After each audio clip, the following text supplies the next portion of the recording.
ہم اور آپ اگر ان کے ذکر سے کبھی غفلت کھا جائیں، لیکن یہ پرندے چرندے ایسے ہیں جو امام حسین کی منزلت کو جانتے ہیں اور ان کے اوپر گریہ وزاری کرتے ہیں۔ اللہ اللہ، یہ امام حسین علیہ السلام کی ذات مقدسہ تھیں کہ جنہوں نے ہمیں بتایا کہ دیکھو میدان جنگ میں کیسے جنگ لڑی جاتی ہے اور میدان جہاد میں کیسے اپنے لوگوں کو، اپنے چاہتوں کو اور اپنی جانوں کو قربان کر دیا جاتا ہے۔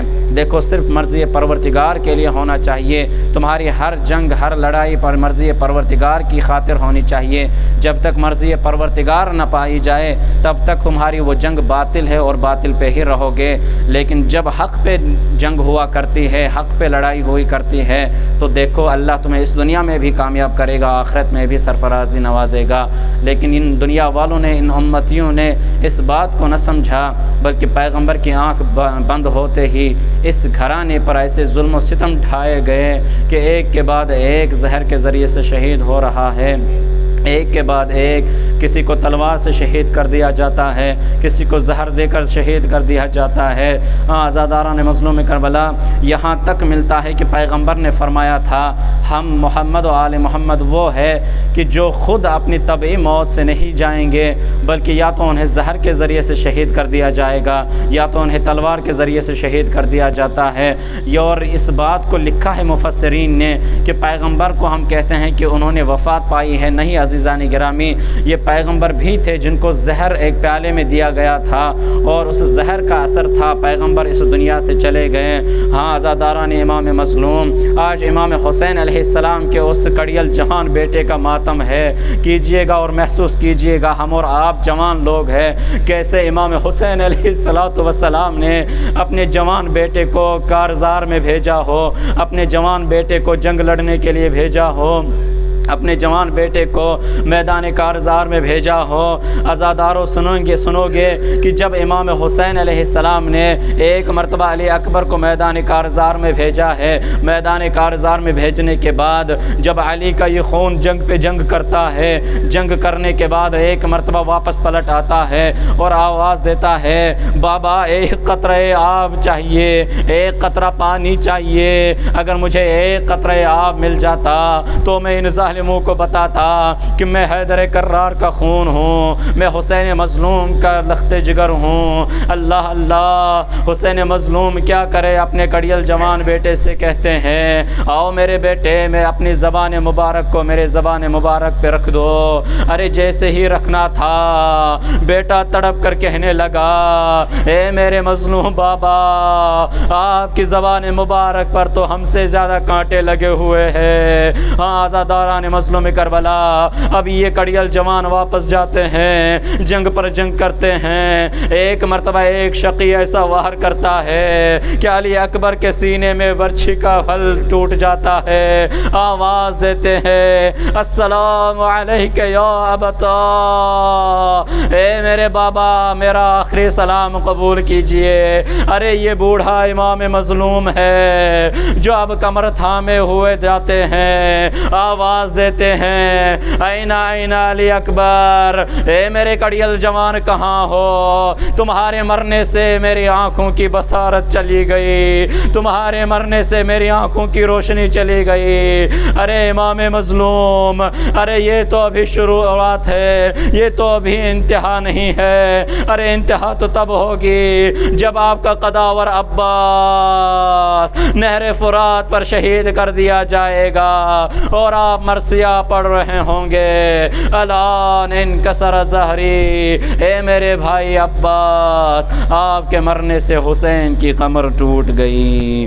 الا لعنت اللہ علی القوم الظالمین وسيعلم الذين ظلموا أي منقلب ينقلبون إنا لله وإنا إليه راجعون رضا بقضائه وتسليما لأمره لا معبود سواك يا غياث المستغيثين۔